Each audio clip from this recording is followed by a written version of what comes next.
I have a mystery for you guys to solve. There is something that is silently killing countries, lurking from within. It has no cure, and it only affects those with the most power and influence. It is one that does not kill but lowers the population. What am I talking about? I'll give you 5 seconds to comment down your answers.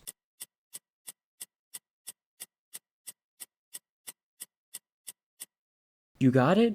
Here's the answer. It is the disease of below replacement fertility. What this means is that the average number of children born per woman is less than 2.1, which is the general replacement level needed to maintain a stable population. But how is this killing nations? Why does it only affect some of the most powerful countries? And what are the future implications for the places infected with such a terrifying disease? To show how fertility can kill a country, let me first draw you a picture. Let's say that every couple in a country has 2.1 kids, which means for every 10 couples there will be an extra child that will be brought into the world, making for a perfect and slow growth in the nation's population. Where anything below 2 kids per couple is going to lower the population. 2 kids on the dot per couple will only maintain the exact same population, and anything above 2.1 will increase the population exponentially.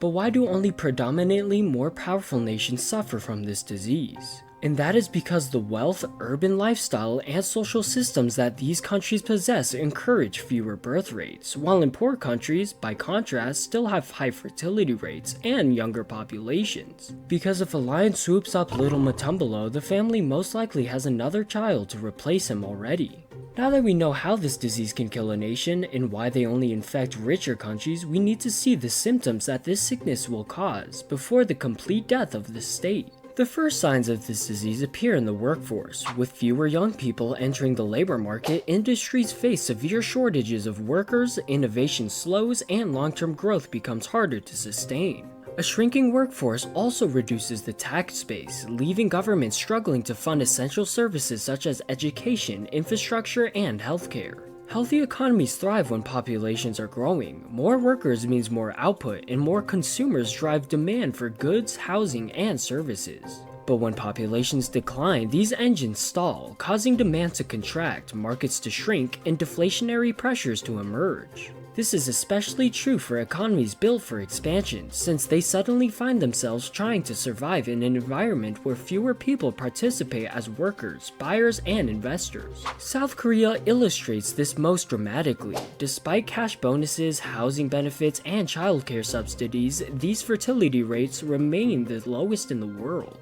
As a result, it faces not only a disastrous economic slowdown, but also a profound cultural transformation, as entire generations grow smaller and the nation struggles to sustain its way of life. And that leads into the next stage of the disease, which is rapid aging. As retirees multiply and workers dwindle, nations encounter what is called a dependency ratio crisis. This just means that fewer young people must shoulder the growing financial and social burdens of supporting the elderly through taxes, pensions, and healthcare. Over time, these systems risk collapse under the pressure. Japan demonstrates this clearly, where instead of turning to large-scale immigration to replenish its workforce, Japan has heavily leaned into robotics and automation.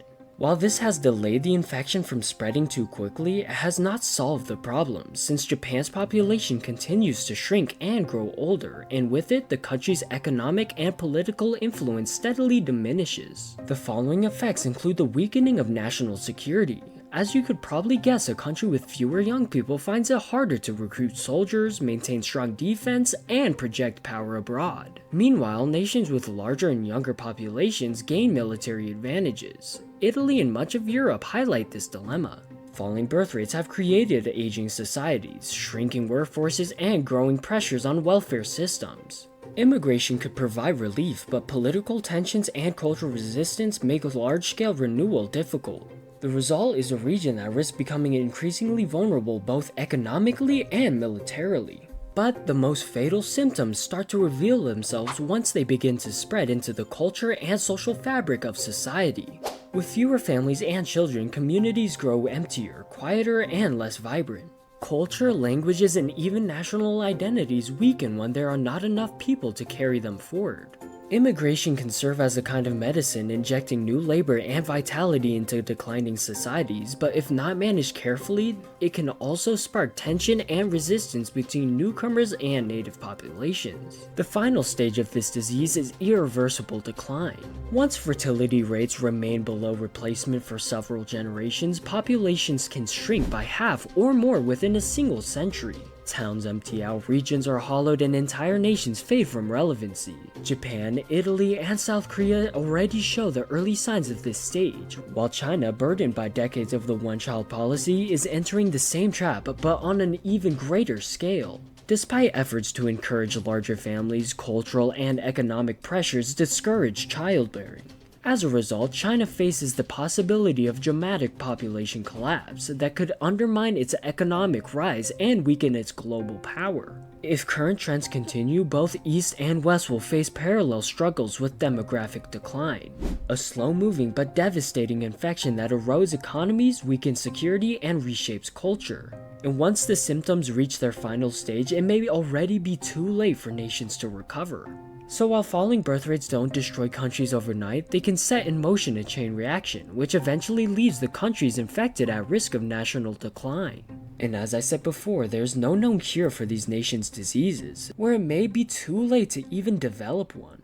Now that I have terrified you about the future of most of our countries, I think it is a good time to reassure you that you might not need to worry about it, because you will most likely be too old or dead by the time it takes full effect, so we will leave it up to the later generations to figure out. Anyway, I'd like to thank you all for watching. Please like and subscribe, Poppy, and I will see you in another episode.